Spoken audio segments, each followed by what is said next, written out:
বেগুন দিয়ে বানিয়ে নিন এই দারুণ স্বাদের একদম নতুন ধরনের নিরামিষ রেসিপি। এর জন্য নিতে হবে ৩টে বেগুন। বেগুন গ্রেট করে নেওয়ার পর একটা মিক্সিং বলে দিয়ে দিন।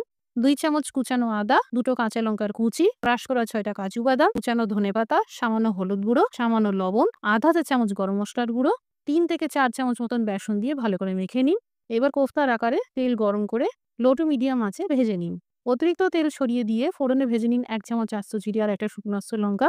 সামান্য জলে গুলে ১ চামচ জিরের গুঁড়ো আর ১ চামচ ধনের গুঁড়ো দিয়ে দিন। সেই সাথে ১ চামচ কাশ্মীরি লঙ্কার গুঁড়ো, ১ চামচ হলুদ গুঁড়ো দিয়ে ২ মিনিট ভেজে নিন। এবার আদা আর কাঁচা লঙ্কার পেস্ট দিয়ে দিন। এখানে ২ টো কাঁচা লঙ্কা আর ১ ইঞ্চি সাইজের আদা ব্যবহার করা হয়েছে। টমেটো পিউরি দিয়ে দিন। এখানে ২ টো টমেটো ব্যবহার করা হয়েছে।